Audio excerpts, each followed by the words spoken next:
Hello everyone, this is Soundcheck. So give me some feedback here. Okay, it seems we can hear you loud and clear. Yeah, so let's start. Great. Then hello everyone again, good evening. And allow me to welcome you at our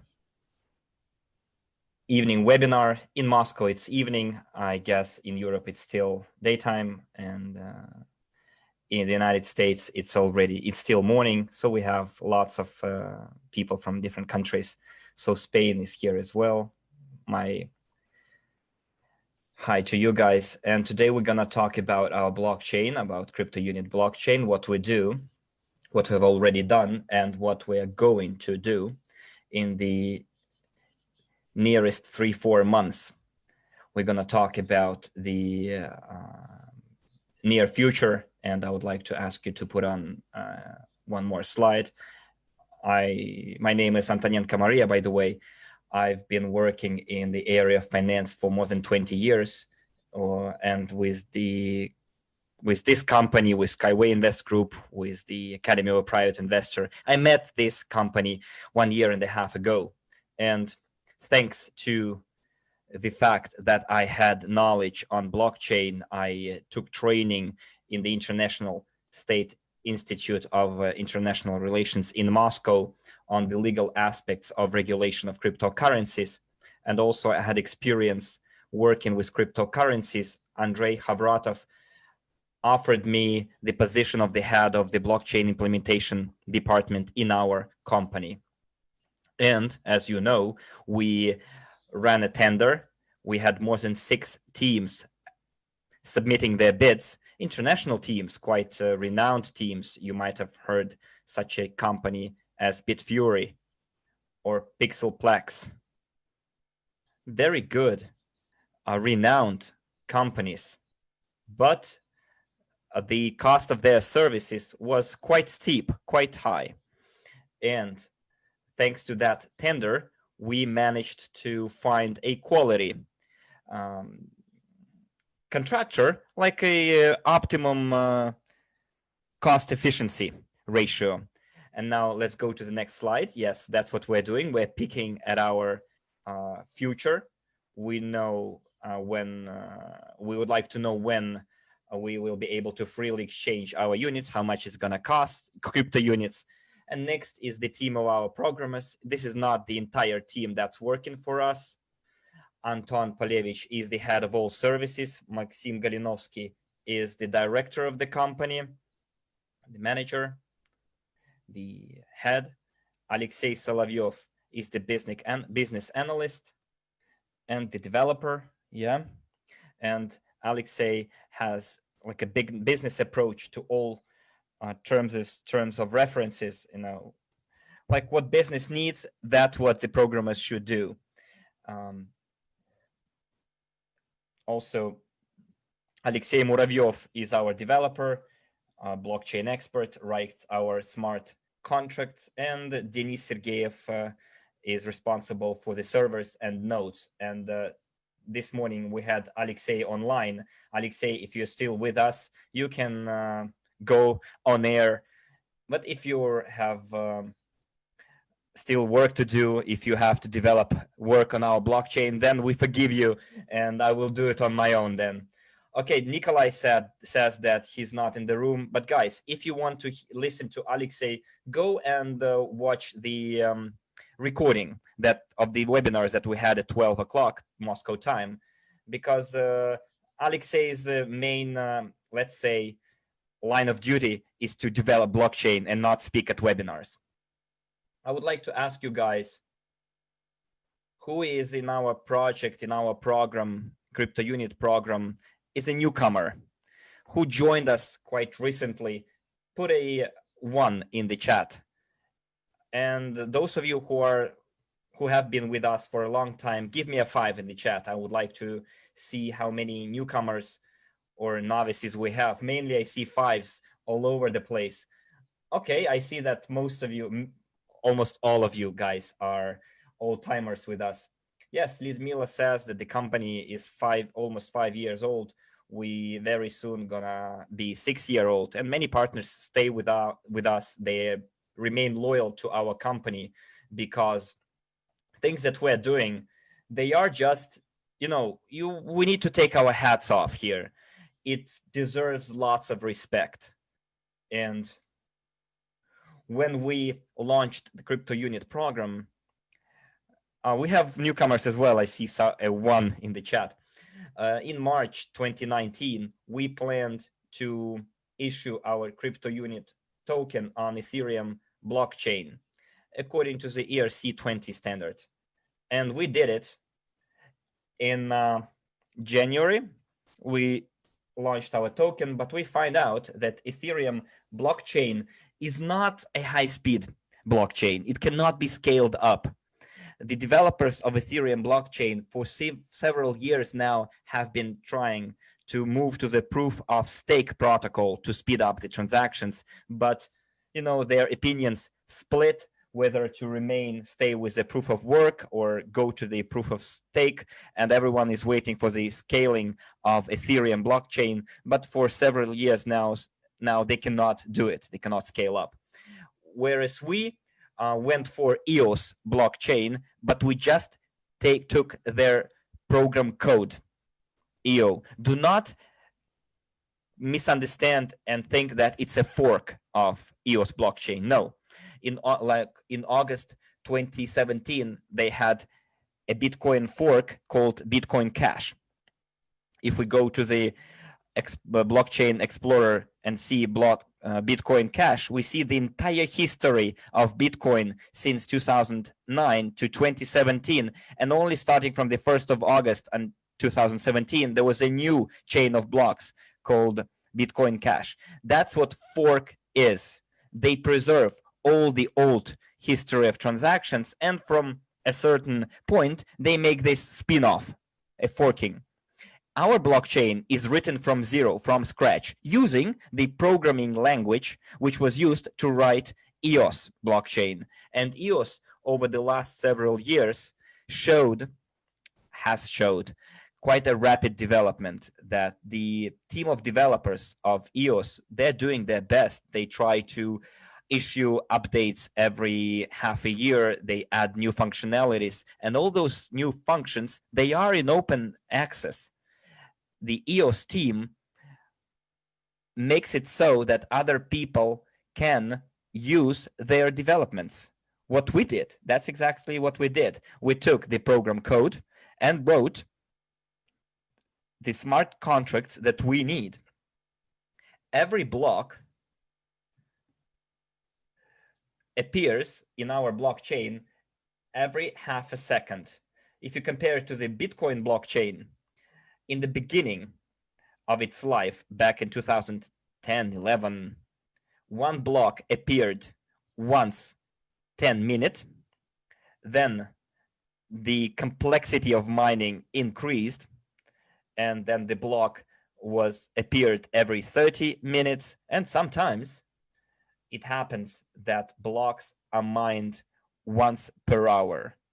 Until the block is validated, the transaction is suspended. People send Bitcoins to each other and wait for like 6 validations, 6 confirmations. 6 blocks need to be validated for the transaction to go through, that the transaction is valid. Basically, it's like a synonymous word to confirmation, to prove it's being a genuine transaction and not a fake one. That's why those blockchains are quite slow. That's those blockchains that work on the proof of work protocol. And in addition to them being slow, they also require from miners very expensive equipment and quite a lot of costs on electricity.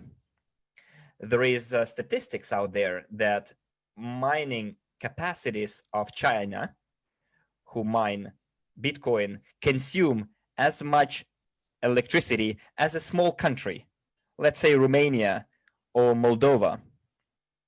Can you imagine? Their mining farms consume as much energy as the energy consumption of an entire country.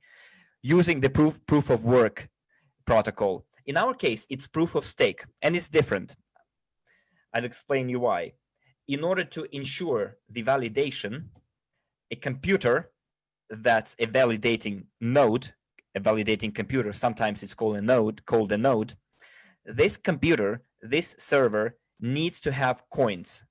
And the coins of our blockchain, either UNTB or Cryptounit. And the more we have coins staked on this node, the more chance this block has to validate, this unit has to validate the block, and the higher the chance of the reward. It's similar like to the voting procedure of shareholders. Someone has this many shares, 20%, someone has 5% of shares, someone has 50% shares, and by the majority of votes, a decision is made of the stock companies to establish the balance, the budget, to pay dividends, to improve the development strategy. That's what happens on the proof of stake protocol. Validators, because they have quite big substantial deposits of coins, they can confirm those blocks. And for that, you don't really need to consume lots of electricity or to have very powerful, high-performing equipment, hardware. This is another good advantage of our blockchain. Our block can hold 5,000 transactions. Many people think that a block is like a box or like a brick. But truth be told, a block is a file which contains information about the transaction in the form of lines. So imagine 5,000 lines. What it could look like, it's like a document. So it's like a bank statement, account statement of our system. Like similarly, like they have it in the banking system. And in one file, there are 5,000 entries. This is the size of the block. And since one block is born every half a second, then per second, we can send 10,000 transactions. Simple math. Visa and MasterCard, their speed is around 6,000 transactions per second. Some of the data say that it's 20,000 transactions per second in Visa and MasterCard. But, this information is always, you have to believe it. Different sources differ in their opinions. But we think the speed that we have will be sufficient for all our transactions to go through quickly. Even if we have 6 validations necessary, it's still 3 seconds. So in 3 seconds, your crypto units or your other tokens will get to the recipient. So that's what the speed of transactions mean. We decided that in our blockchain, we won't have any commission fee. When you transfer Bitcoins, you pay a commission fee in Satoshis. It's like a part of the Bitcoin, 1 Satoshi. When we make an Ethereum transfer, gas is the part of the Ethereum. So this is a part that you have to pay as a commission fee. In our case, we won't have any commission fees, and this is a good advantage too for new users, for them to deposit their new coins on our blockchain. We will talk about it later as well. Let's move on to the next slide. Okay, what do we have here? Work on the blockchains is in full swing. So what did we manage to do so far with the Stanumium company under our contract? So we moved on to the production version of the blockchain, but we kept the test version on the first 2 servers where we deployed our first version of the blockchain. We'll test it, and then it will be moved to the production version. We rented servers from Hetzner company in Germany, those servers, and then we're gonna expand. We're gonna expand our server base, and we will rent servers in other countries. We've also validated the functionality of the Explorer. block explorer. It contains general information for any user from outside. So your wallets that you're gonna have in July, this is your personal information, whereas the blockchain explorer has the information for everyone, like open information. Tokenomics paper, that's what took us lots of time, because the tokenomics paper has such notion as the issue of tokens. As you know, the issue is the word issue is usually used when the central banks print money. For example, the Federal Reserve System decides to print a new dollar and they issue new dollars. The Central Bank of Russia may decide to print new rubles, and they will have an additional issue of rubles within the country's budget. As for the issue of the tokens, this is what tokenomics is all about, a document that establishes how tokens are going to appear in the world. That's what the issue in this case means.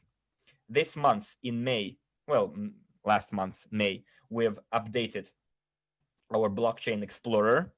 Many of you already saw the new design. Guys, by the way, give me a 7 in the chat if you already entered the website and explorer.cryptounit.cc. I see lots of 7s. Yes, you might have noticed that it was redesigned, reworked a little bit. So let's move on to the next slide. That's how it looks like right now, our blockchain explorer.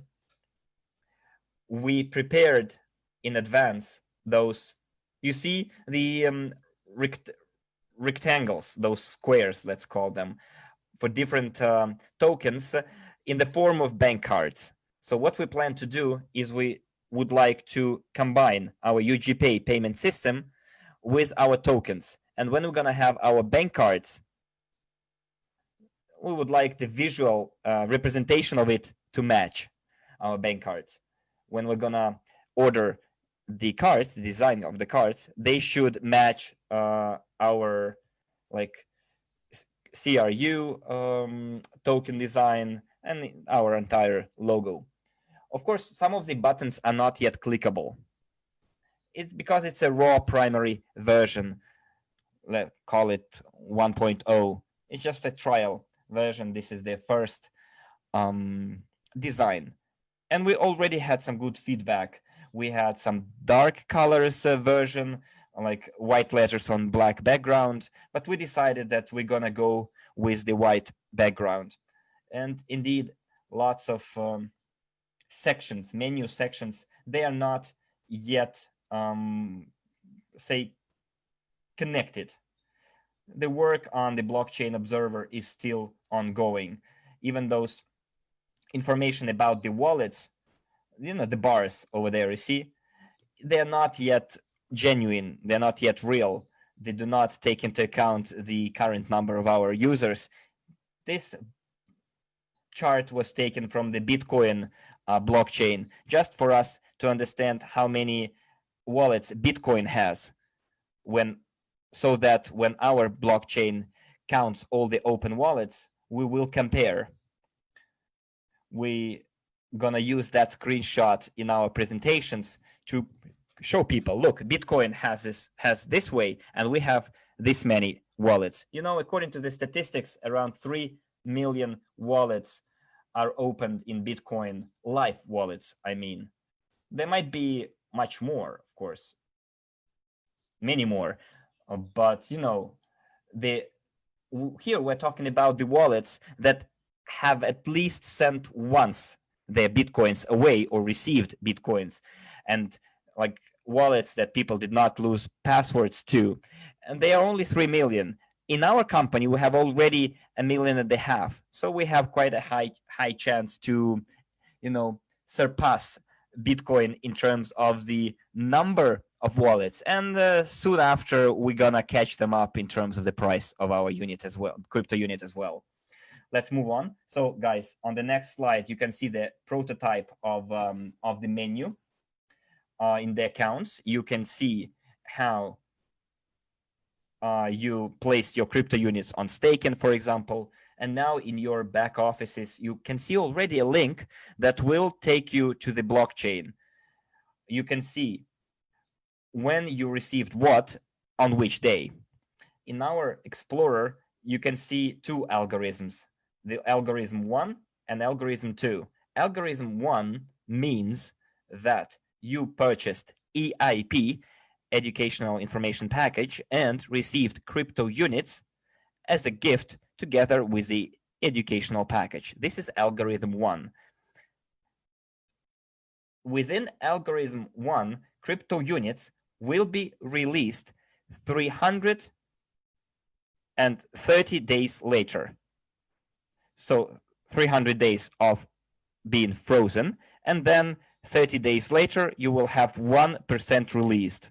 Then one more, then 1.5, etc., etc. While the algorithm 2 applies to a situation when you received crypto units as a marketing bonus, or a bonus within the marketing plan, or for example, because you went to India. Remember, in late 2019, the company gave away gifts for purchasing a ticket to India, for example, and this will be released in like 540 days, and you will see that,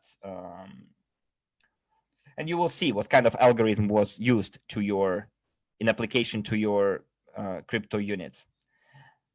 And some people say that we cannot see information about the tokens that we received as points for staking your crypto units. Guys, the reason why you don't see your let's say released tokens as a result of your token, because the synchronization took place in May. So all the bonuses, staking bonuses, have not yet been synchronized, guys. If we synchronize it every day, then the server of the back office will always be shut down on maintenance. You know, it won't simply withhold all that burden. You know, it already contains like information over the last 5.5 years. It's such a big database that if we add day by day or hour by hour synchronization, that will be too much of a burden for our server, and it will simply break down. You know, that's why we're going to synchronize back offices either once a week, on Sunday, for example, when there is the lowest load, or once every 2 weeks, once in a fortnight, if there are some other priorities in the regarding with the back office operation. For now, we have a priority to, you know, to speed up our exchange, because all of you guys almost complain that you cannot make an exchange, and our programmers will make this task as their priority number one, which our IT guys have right now. Let's switch the slides.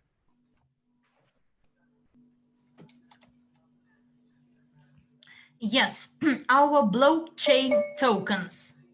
Cryptounit, you know, this is our digital share security token, utility token, which is called UNTB, unit token of blockchain, and USDU, Cryptounit stablecoin.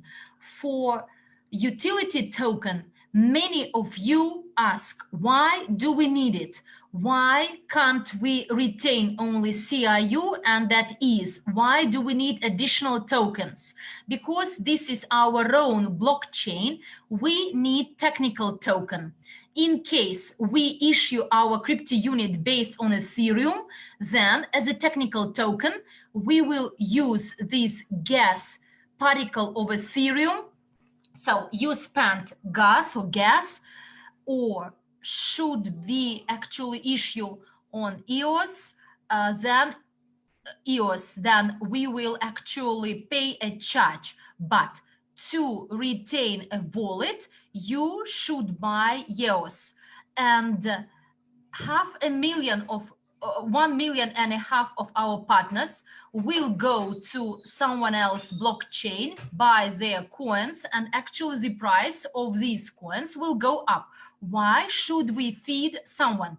This is the reason we create our own, and this is the reason we have our own technical token. And if you cannot distinguish security and utility tokens, there is such an example, simple example. Look, we get some receipts or bills, utility bills. This is a bill for paying for some services such as heating, power supply, hot water supply, and this is a utility. So the main purpose of the utility is to ensure and maintain operation of our token. And therefore, to open a wallet, you need the minimum balance, at least 10 UNTB tokens and 1 cent. The initial price will be 1 cent, and out of this amount, actually, we will accumulate the profits of miners for them to pay for the rental of servers. So this is actually the tokenomics, the structure, who pays for what, and where there are some commissions or charges. And the stable coin USDU, that equals to 1 USD, it is on our blockchain. To distinguish it from our unit we have in our back office. Unit in your back office as 1 USD, it will be retained as your habitual unit, because there are some other products such as educational products, the game genius of finance, digital doubles. They are those products to be bought with units, whereas USDU, this is our 1 US dollar. And let's move on. Apart from the technical token UNTB, it has some other areas of uses. It's much more extended than Cryptounit. So UNTB is a technical token, and we actually invested into different projects. And Cryptounit so actually generates some profits. As soon as all these factories are functional, the movie is on our screens, we will gain some profits, and the dividends will be paid out based on these profits. Whereas the UNTB token has one more function. It is used as a reward for staking. You stake your CRU and you receive UNTB as a reward. So it is used as an exchange token. So all the exchanges actually make money on the charges, trading charges. To say you exchange currency into Bitcoin and you can pay your charge or commission in Bitcoin or UNTB tokens. And in case you pay with UNTB token, then your charge, your commission for this transaction will be 50% cheaper. This is the procedure of the Binance, of Axman, and other exchanges which may actually apply their tokens, exchange tokens. And these exchange activities actually increase the price of our blockchain token. We are also developing and plan to create the game zone. Not only the game Genius of Finance will be online, but there will be many other games. We plan to set up an US IT company and raise it to the level of the Silicon Valley to make sure that the best game developers are working for us. And inside these games, our token, UNTB token, will be used to make payments for, if you know this game, World of Tanks, a well-known game, and it has its internal money, and to buy some ammunition you are actually to spend some live fiat rubles, then exchange them into the game money, and to buy this ammunition. And in a similar way, we will use our UNTB token for the people that are fond of gaming. They will use this token, and this why they will actually accelerate or elevate the price of the token. It could be blockchain token. So based on our blockchain, anyone can issue their coins or their security tokens.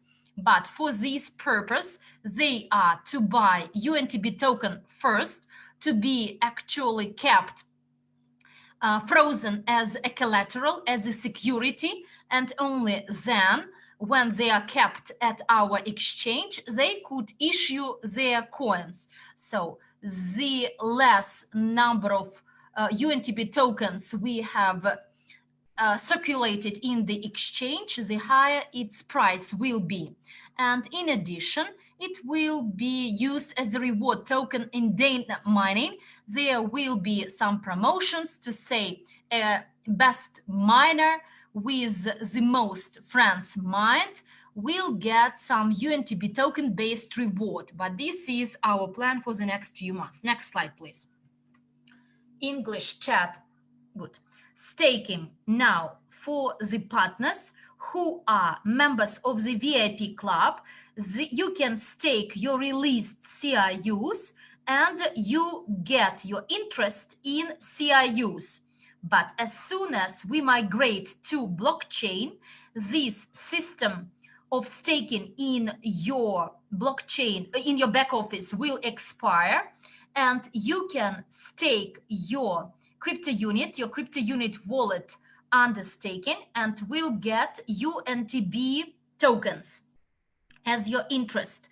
This table is quite small, and in the short run, we on the website will post this table with the tokenomics, and there this table will be viewed much better. You can press the buttons to estimate the rough profitability, but roughly per 1000 CIU tokens, every month you will get from 200 to 300 UNTB tokens. In case one token costs 1 cent or 2 cents, your gain on 1000 CIUs will be from 2 to 6 US dollars a month. And the higher the price of the UNTB token is, the higher the gain from staking. In our back office, staking, CIU staking could be affected for 1, 2, 3, 6 months, but on blockchain, you can stake for any period, 1 week, 2 weeks, and actually the withdrawal from staking will take 72 hours. It is done deliberately to prevent some massive buyout of crypto units or sales of crypto units because of some negative news at the exchange. In case the news is released, so 3 days after, actually a person may come down and he will realize that this is the fake news, and I will continue staking and will gain some dividends. So when a person sells his released tokens, he won't get any dividends. And the staking on blockchain for any period will be the same. Yes, the interest rate will be not dependent on the period of staking. It will depend on the number of UNTB tokens issued at our blockchain. Now, Cryptounit and in your back office, this accrual of interest is done manually by our founders. Founders made the decision to give these gifts to you, but on blockchain, actually, it's not possible. So everything is written down in smart contract, and as soon as UNTB is issued, so the blocks emerge, and this amount of blocks for staking we will get. But should you review other blockchains with staking, the efficiency of EOS staking is from 4 to 10% per annum, 10% annual gain if you stake and get it back in staking. And Tron coins, actually, the gain is from 7 to 10%.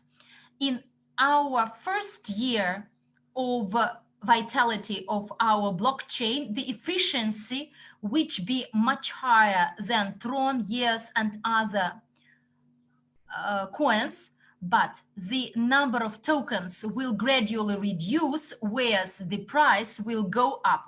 And therefore, we believe that the passive income from staking will be cost efficient throughout the overall longevity of our blockchain.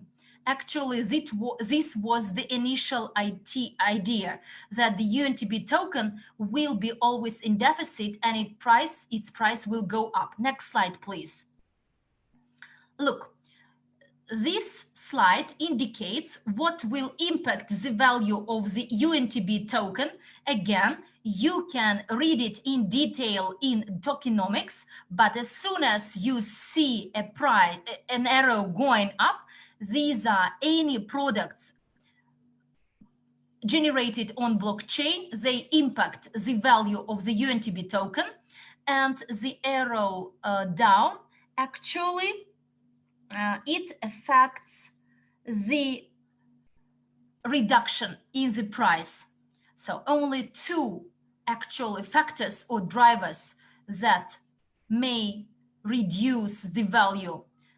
Two reasons, actually: massive sale out, or everyone leaves and closes their wallets and nothing happens. But it's quite unlikely, because there will be always those willing to play our game or to buy some products, and with a few numbers to leave out.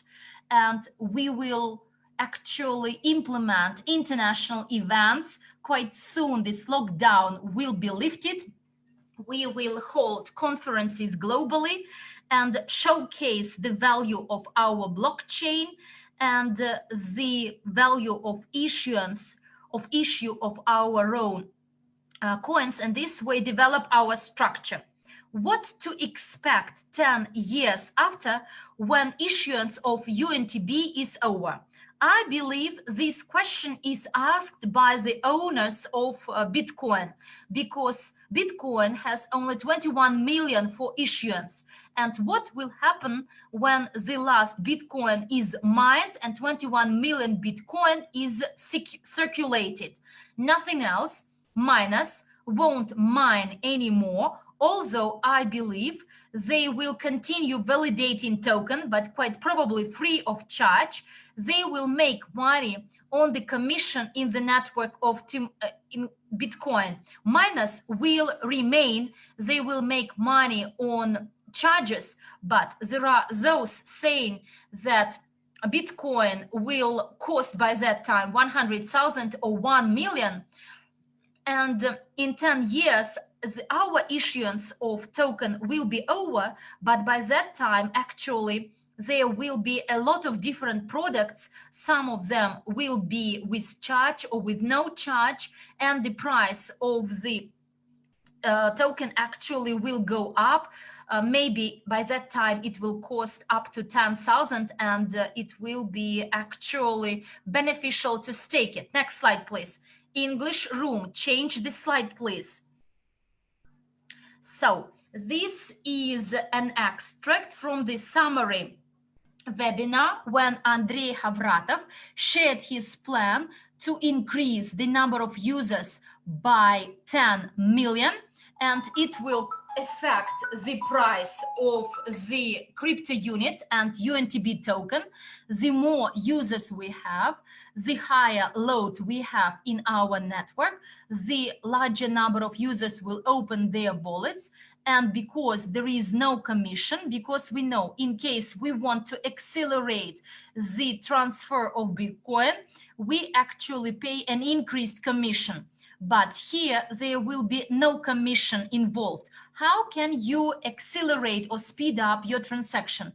Only by increasing the minimum limit for UNTB tokens in your wallet.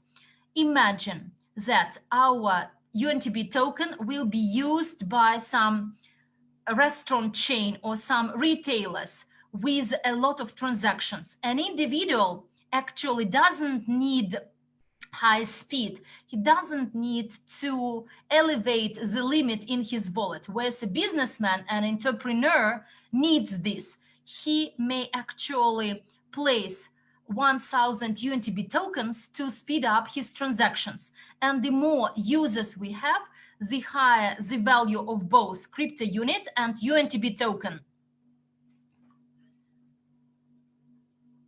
Let's move on with our slide.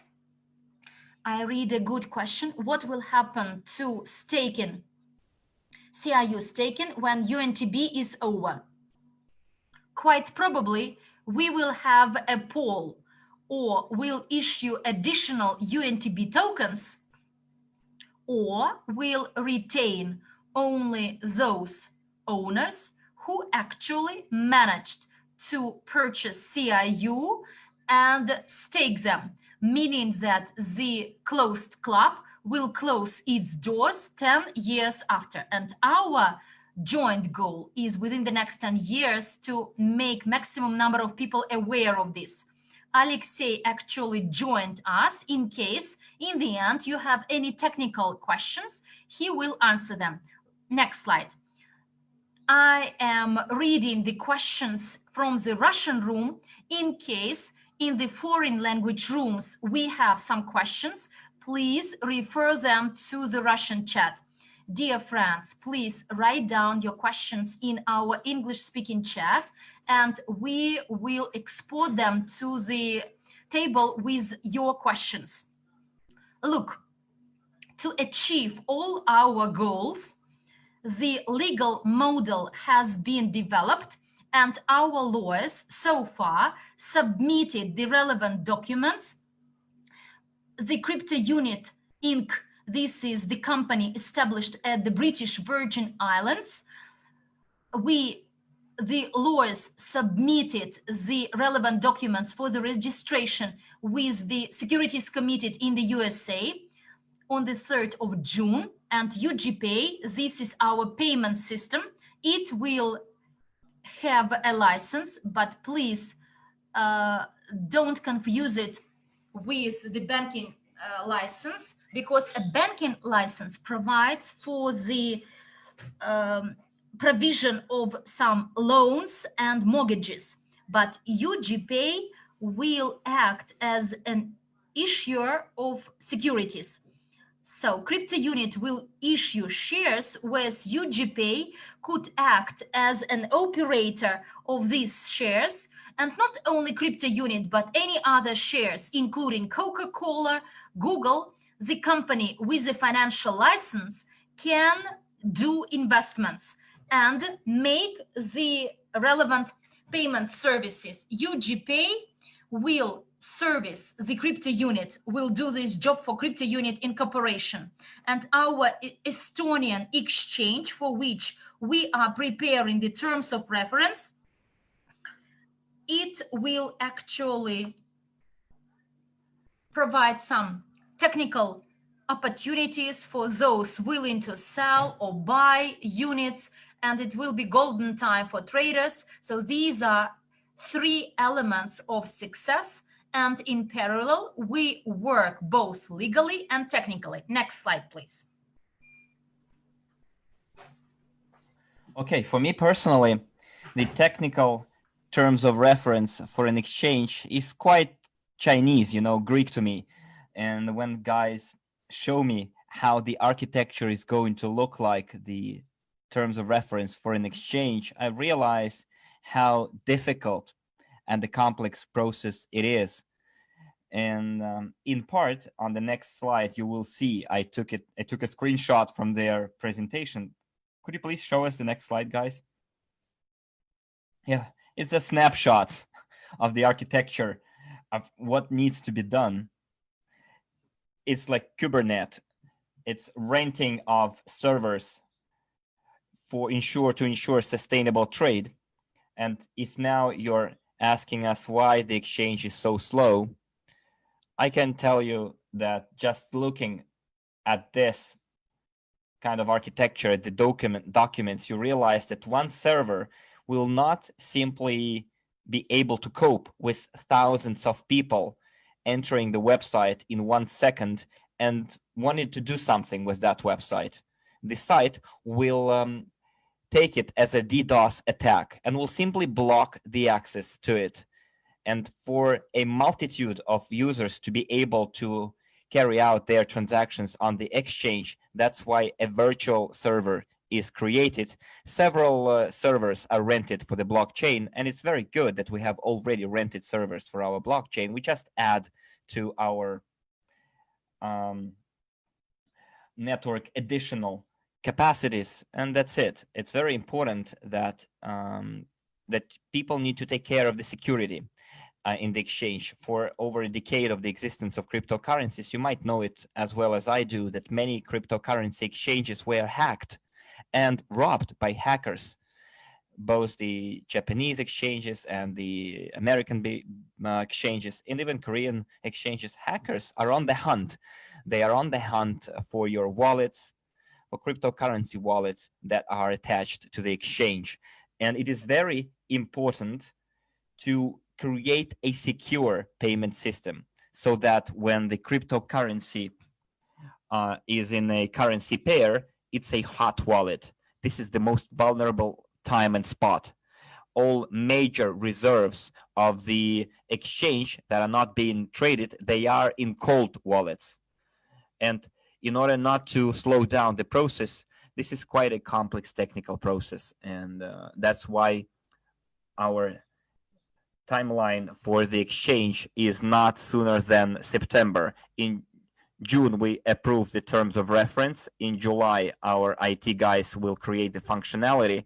And in September, we will start testing our exchange. And at the same time, we're going to receive the license and the legal documents and permissions for the exchange staff. Let's move on to the next slide.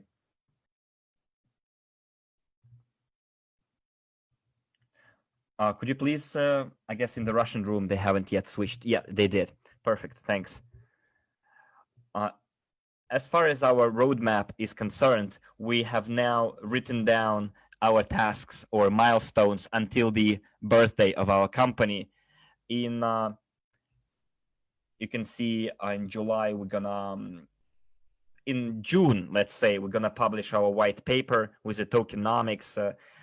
Then we're gonna have licenses also hopefully received, and we will report on it by the end of June on our reporting meeting. If the regulators won't reply to our request within 20 days, then we'll have it a little bit later. In early July, we will have our licenses. Also, we're gonna approve the terms of reference for the exchange.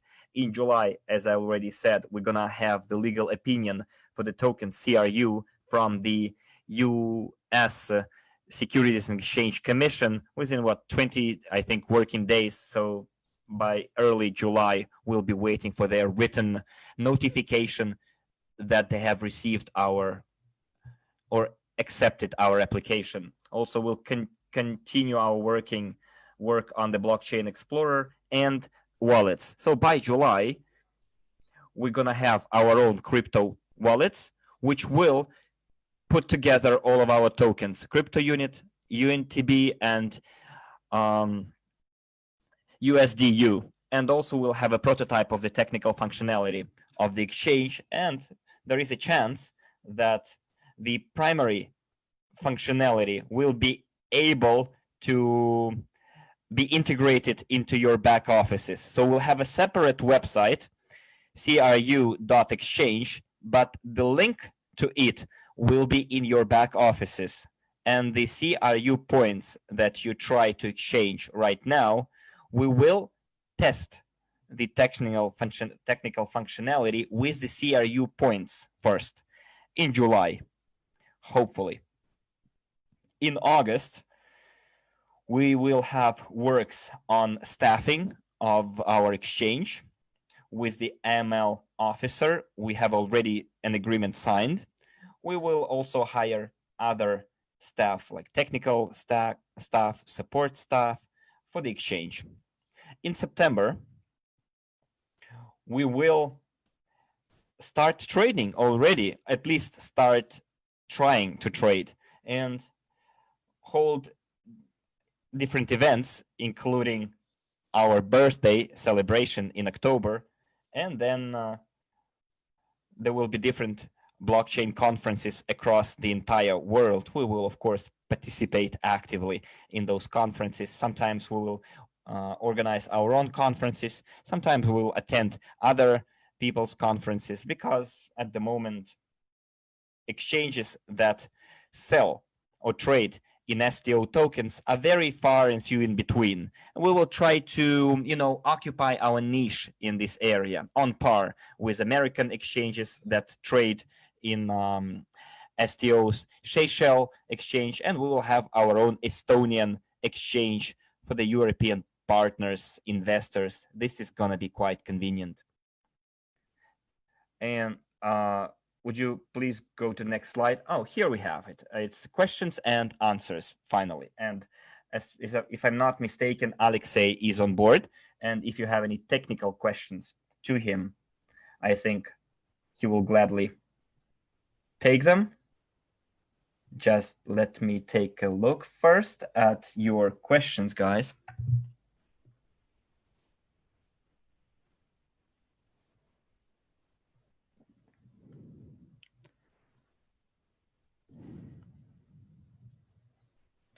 Okay, I'm reading the questions here. Okay, there is a question for Alexei. In Wikipedia, it says that EOS blockchain will be stored in cloud. So does it mean it's centralized? If it's centralized, it can be corrected, edited from inside. If it's not so, please explain. This is for Alexei. Are you here? Yes, I'm here. Yeah. Can you hear me? We can, loud and clear. Okay, it's a quite complex philosophical question. There are different debates going around this issue. The founders of one blockchain project say one thing, the founders of other blockchains say another thing. But it's very difficult to explain to a non-technical person here. Just reading in Wikipedia is not really sufficient for it. It's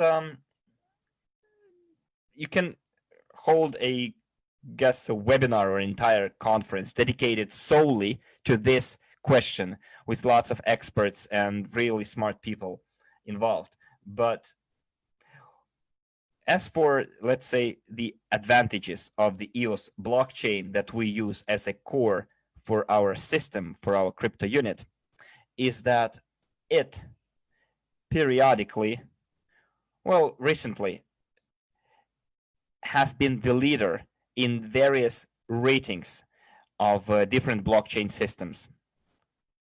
So there are, of course, certain experts that they use their own formulas or whatever, their own assessment criteria, but quite reputable rating agencies find EOS and EOS engine the most technological solution. That's why we went for EOS. Thank you, Alexei. I also read the opinion about the centralization of EOS, but if you go to the blockchain.explorer of EOS, you can see that they have 21 validating nodes, but there are many other validating nodes which are not part of the EOS community itself, which means that the blockchain is decentralized. You have, even if the 21 validating nodes will try to think of some gray schemes, the independent nodes, their entries will not match the edited entries in the 21 validating nodes. And for example, if you have a 50% share plus one, you won't really do anything to harm yourself. As Alexei put it, it's really a philosophical issue. Why would anyone change anything if you are the owner of the node and you make money from it? Okay, the question is about BNB. Guys, BNB, it's a Binance code. The Binance exchange, their token is called BNB. That's why on the slide we have this example. So our UNTB token, exchange token, is very similar in its functionality to the BNB coin. So if you don't know what BNB, it's the name of the token of the Binance exchange. Someone asks, aren't we going to receive CRU and CRU for staking? Guys, when we move on to the blockchain, the staking that you have in your back offices will stop, will be suspended. All the accruals will be made. We will announce it beforehand. And you will receive your income in CRU tokens, and then you will be able to receive UNTB as your reward for staking. And someone asks, what's gonna happen when the issue of UNTB is over by 2030? He's watching our webinar. He says in 10 years time, the sale of CRU tokens will be over as well. People will be receiving their dividends in fiat dollars, or maybe we won't need to do anything with CRU staking because it's going to be a digital share yielding dividends.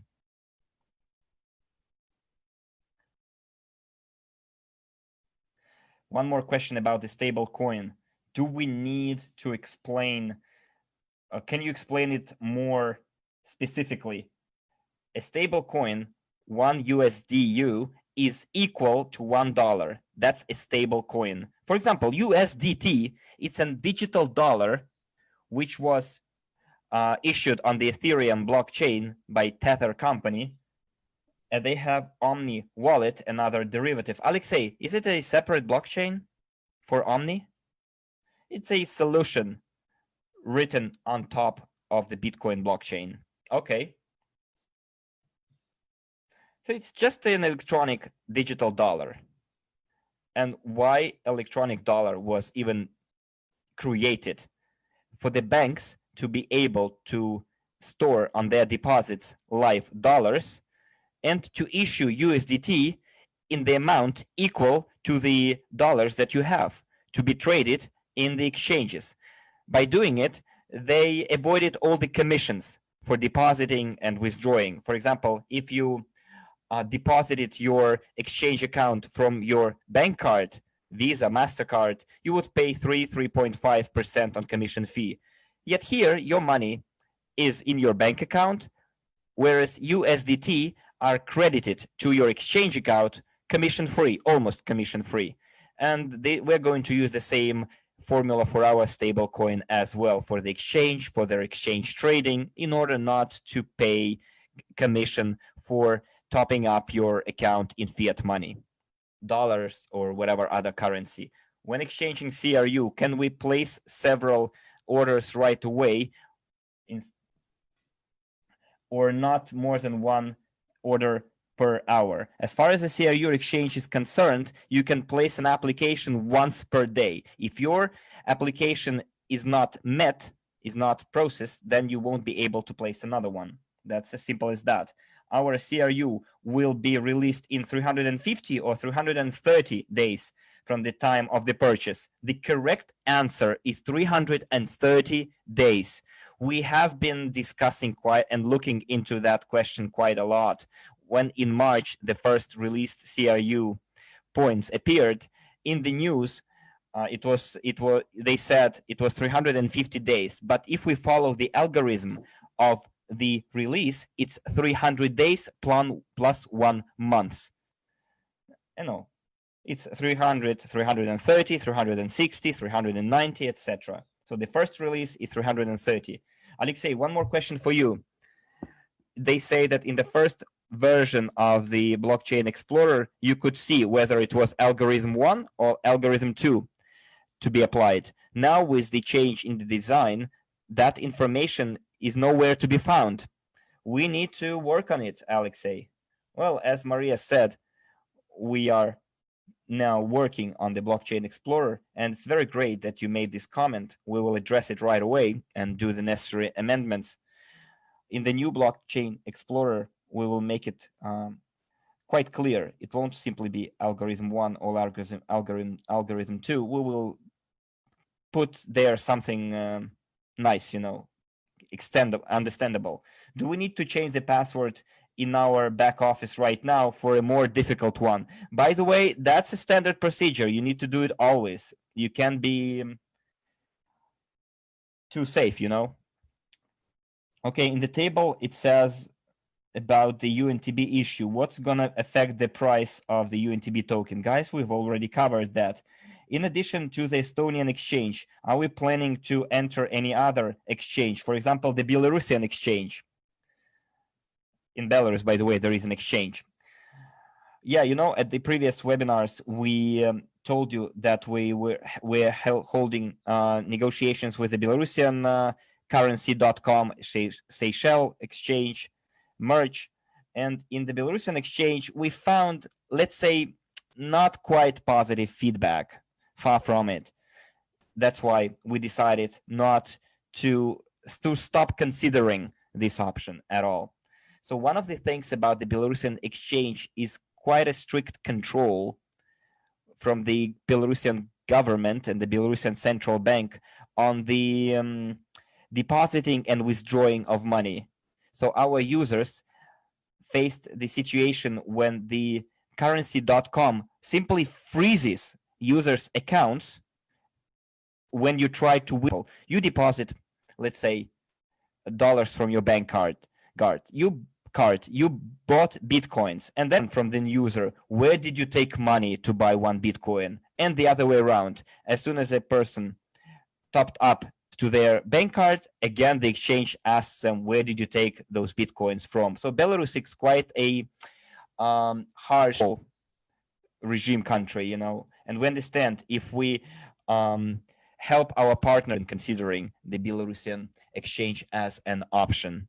As for merge, Seychelles exchange, when there are requirements for the listing, it didn't seem too expensive. The listing itself costs $15,000, $20,000, but merge exchange had a requirement to deposit for 12 months $1 million for the exchange to support its liquidity. And Andrei said, are we like sick here or what? Should we put our own money on someone else's exchange to ensure those guys are swimming too shallow, for us to finance them. So they don't have any liquidity whatsoever over there. And in April, there was news that the American exchange, I can't remember the name right now, in 2018, they received the license for it, and they addressed their participants who when they listed their tokens, they wanted them to make a second payment for the listing because the exchange couldn't survive on its own to support its personnel, etc., etc. And then this American exchange sent the electronic letter to all the participants saying that if we do not pay again for the listing, we'll have to shut down and move your tokens to Tether exchange. But Tether will face a similar story very soon because they don't have liquidity. Therefore, it was decided to keep money. If we keep money, we keep it on our own exchange. Are we making a recording of this webinar? Yes, I can see we have a direct broadcast on our official new channel. Will the exchange be tied to the CRU global portfolio? Of course it shall. So there is a question about the non-verified back offices. Non-verified users won't be able to move on to the blockchain. Security tokens are digital shares, securities, and exchange will have wallets. It will be a unit Estonian company. They are like ledger holder, and you cannot, of the shareholders, and you cannot have your accounts non-verified. So a share will have to bear a name, the name of its owner. It cannot be a nameless share. So if you still have back offices that are not verified, you still have 3 months to go through the KYC. Please take care of that issue, okay?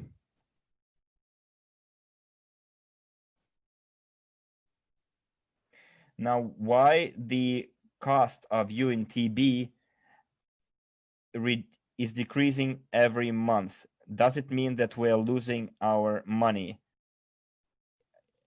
This is not, it doesn't mean that the cost is decreasing. The number of the tokens issued is decreasing. We'll have a deficit in issue, like halving in Bitcoin. First it was 50 Bitcoins, then it was 25, 12.5, and now it's 6.25 Bitcoins as a reward for one mined block. In our case, it also, the reward is decreasing, but the price is going up, so you won't lose your money. There is a question from the Italian chat. Can we exchange UNTB for CRU? Yes, and you should. Andre would like to implement a mechanism that when you buy CRU using UNTB, you will have bonuses, discounts. There will be incentives to buy CRU using UNTB. Someone says, I still don't understand the difference between CRU and UNTB, because how the CRU purchase will affect, because CRU purchase will affect the cost of UNTB. Well, those are two separate coins, of course. They will have their own individual lives, but they are all our brainchilds and children, and they will be interrelated. The difference is that CRU price will depend on the value of our portfolio. For example, we open a factory on Basalt, and then the price of the CRU will soar 3 times, even before we start selling Basalt as raw materials. The price of the CRU will already soar. As for UNTB, it ensures a certain amount of transactions, number of transactions. It will go in price like CRU, but they will not be directly related. If CRU costs $10 and UNTB costs $1, no. It will be somewhere close, but there will not be direct correlation. It's market instruments. We will be able to mine coins. You will receive coins as a reward for staking. Am I correct, Alexei, here? We do not mine, we stake, right? Well, you can call it mining as well, but not like mining itself. You won't have to, set up nodes, etc. Just press a button. So on behalf of which company did we submit the documents for the registration with SEC? On behalf of Cryptounit. So someone says that my partners would like to make small CRU exchanges, but cannot. Tell us why exchange works so badly, how to get in line for a month, for example, and so that the person could wait. Alexei, could you give your 2 pence regarding the, setting up, optimizing the exchange process in our back offices in a way better than we have today? Well, the management did give us such assignment, and we are working on it, and we will try within near future to come up with a solution which would be satisfying for everyone. Thank you. Maria, you said that if we sell CRU, we won't be receiving dividends. Could you please clarify once again? Well, quite a strange question. Imagine you have shares of Gazprom or Sberbank or Apple or Amazon. I know that Sberbank, as Gazprom, pays dividends in July, somewhere on the 12th of July. And imagine that today you sold your Sberbank shares, although you were holding them for a year, and the dividends are paid on the 12th. Will they pay you? No. Even if you held this stock for an entire year, if you sell though that stock before the 12th of July, you won't receive dividends. And the same is with Cryptounit. As soon as you sell your we lost her for a moment here. Okay. If you held Cryptounits for 29 days and the dividends are to be paid on the 30th day, you won't receive dividends because you sold it on the 29th day. Alexei, I have a question for you. Login and password, are they related to our blockchain account? No. When we will have blockchain and migration to blockchain, and you have your own wallets, then in the back office, you will have a button. You can press it, and you will receive a password to your blockchain account. You can keep it, you can put it down, and it will be your access key to your crypto wallet. Thank you. Estonian exchange, is it our exchange platform, correct? Well, we are developing the legal and technical functionality, but we're going to observe all the trading rules. On the exchange, we won't be able to regulate the cost of our token as we do in our back offices. It's going to be a regular trading platform, which will follow all the rules so that the AML offices that we're going to hire, and they are independent employees that have their own function. They represent the regulator who will issue the license to us. So they're called it's like that, like banking officers. They're like financial monitoring officers. They will monitor the trading activities, exchange activities. Even if it's our exchange, it doesn't mean that we can do whatever we want on that exchange. It's an independent exchange that will develop according to the rules of the exchange trading. How the verification of CRU tokens is affected. Not the verification of tokens, but verification of your accounts, guys. Alexei, by the way, if we have a verified user in the back office, when migrating to the wallet, can we add somewhere a tick box that the user is verified? Is that user had already been verified before, so they don't have to go through the KYC procedure twice? Yes, we can create a separate token on the blockchain, and there will be a possibility not to go through the verification procedure twice. It's like a verifying token. Okay. On which exchange platform we're going to launch our STO? On the Estonian exchange, for us to be able to trade STO tokens. It's called Unit Inc. This is the legal name of the exchange. The CRU accrued for staking are only, okay, rephrase that, only released CRU points can be put on staking. Alexei, one more question to you. The login and the password to the wallet can be changed later? Well, on blockchain, it's called differently. In blockchain, it's account name, which is your wallet number. So when you're going to transfer your CRU, you will give the name of the account. You can't change the name of the account. It's given only once. The password is in the blockchain. It's called key to your account. And the key you can change. We will give you the key, and we will recommend that you change the key after you receive it. So there will be instructions how to change the key, correct? Yes. And the wallet interface will be quite clear, user-friendly.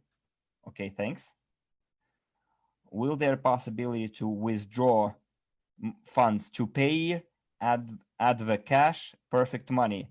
More no than yes, guys, because perfect money is a payment system of Panama state, which is not governed by the requirements, international requirements against money laundering. And if our exchange has such payment provider, payment system as Perfect Money, this exchange will be put under suspicion by the regulator that the exchange will be used to launder money obtained criminally. Therefore, it's for sure we're not going to add Perfect Money. I'm not sure about the payee, what kind of accreditation they have, and add the cash. There were different cases. It's quite an old established system, but it all depends on the Estonian regulator and their attitude towards those payment systems. We will connect only payment systems that are reputable and reliable. Even Coin Payments provider, quite a popular cryptocurrency provider, has bad reputation. In 2018, Coin Payments blocked accounts to many companies without explanation of the reason. Millions of dollars were frozen on the Coin Payments accounts. And most probably we will lean towards UGPay, our own payment provider. You will have UGPay bank cards and no Perfect Money or Advocash will be needed.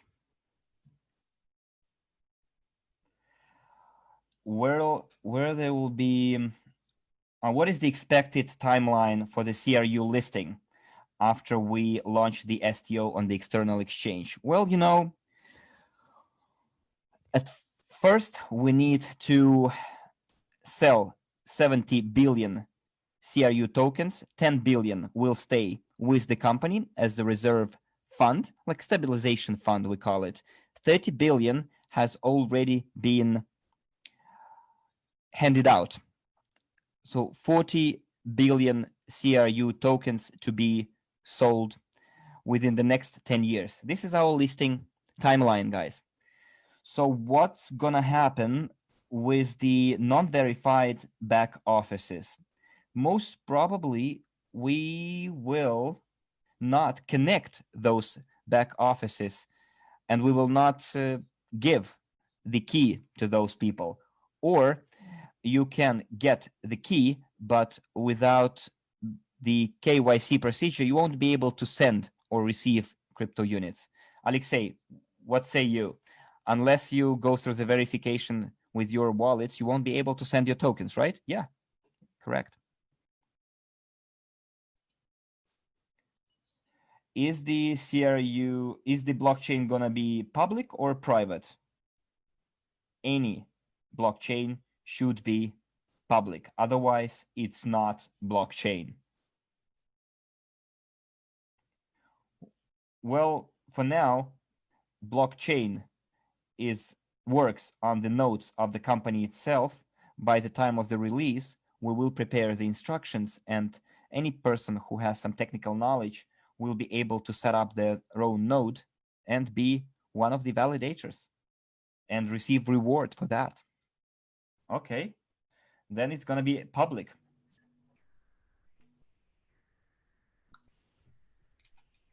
Some newly registered newcomers have PDF contracts and NDA agreement, but how can they sign something in a language they do not understand? Look, this applies to the documents in back office. Alexei, let's take note of this, that when we work with the back office, we have Ruslan Yagudin. He is the head of the translation department.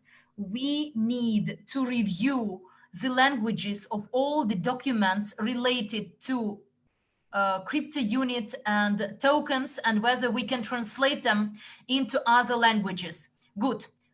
We took note. What should we do if you forget your key? A favorite question.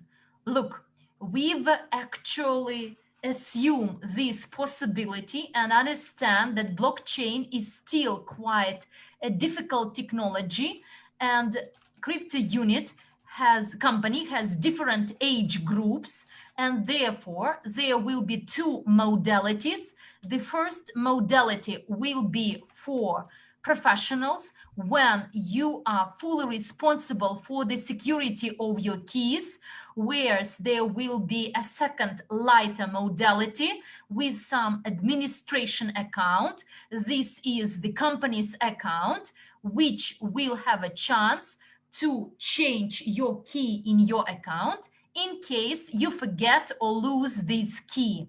Therefore, if you want to be fully responsible for your account with no one accessing it, then select the modality of a professional modality or account. If you trust the company and would like the company, if needed, to restore your key, then select the second modality. But it's not the company actually, at least 3 signatures of validators to be there to change your key, or all the 21 should sign. No, I decided while answering your question not to actually complicate it. It's not one signature. There will be several persons involved, 3 authorized representatives of the company representing different departments will need to actually to sign. Not one person will do it, just to ensure your safety and security. So security is a must. Whether it's cheap to deploy a node for validation in case you want to do it. Alexei, how cheap it is it?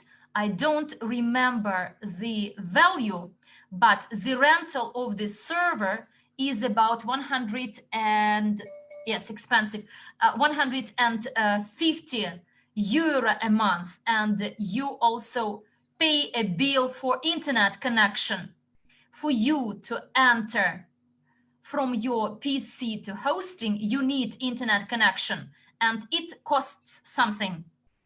So there are those for whom the value of 150 USD could be quite expensive, whereas globally, no, it's not at all. When our blockchain tokens will be globally marketed. I believe after the anniversary of our company in October, together with our blockchain and tokens and our team of developers, we will tour around different countries and towns and cities, and we'll announce our coolest blockchain, and like it will be a show road of our blockchain. Alexei says, I am quite unlikely to be in this tour because there are people in the company fluent in English, so they will do their job. When will the Vietnamese language functional in the back office? I believe this is a question about the back office. I will take note.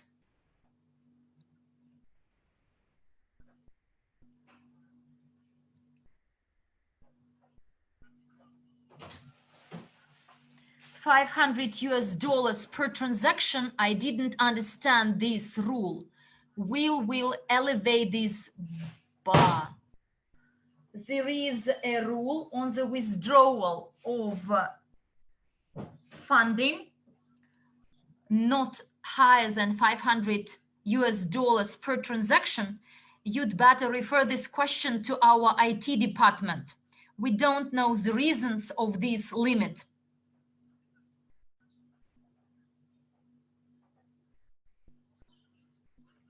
can we use the cold wallet, our wallet, to be created for our tokens?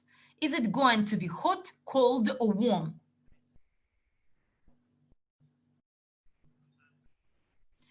Look, as regards the wallets, there are several options. The first wallet to be implemented, it is web wallet in your browser, but the safer option is the desktop wallet when you have a special software installed in your computer, but it's not run through your browser.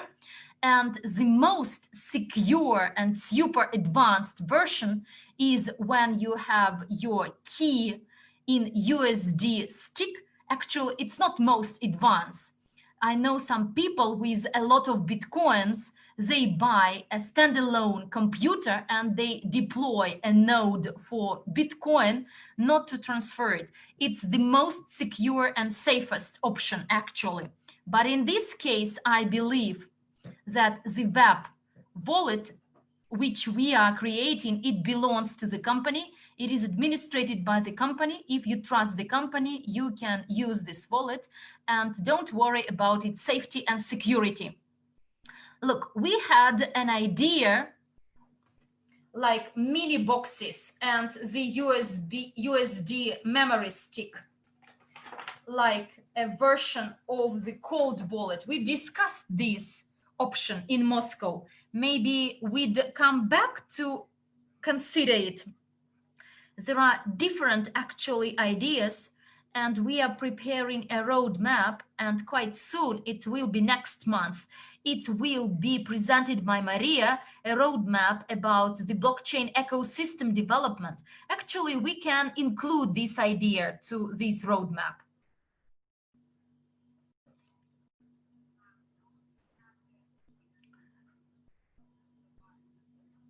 So inside the back office, now we round the units, only rounded figures with no digits after points. So Yuri asked this question this afternoon. So it is repeated. We are to take note of it. There are no questions in the English chat. Great. In the Russian chat, no questions anymore.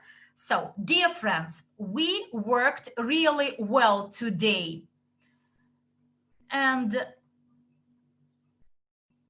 token security CIU on the 3rd of June, actually, we submitted these documents. I believe someone is browsing the website of the SEC, and actually no secret should be shared with you. I share this secret. Please do not browse the website of Securities Committee. Guys, this Saturday at 3 p.m. we have a closed webinar provided by Andrei Havratov. If you are a member of the VIP club and your status is consultant and above, and the investment package is 1,000 and above, please attend this Saturday's closed webinar, 3 p.m. Moscow time. There will be super mega news about the Basalt factory. I shared some secret with you. Please don't disclose it. Very valuable information. But me and Alexei, we say goodbye to you. Thanks a lot to our interpreters. So they interpreted very complicated topic, and our help desk, we are thankful to you. We have had 2 webinars on one day. Bye-bye to everyone and take care.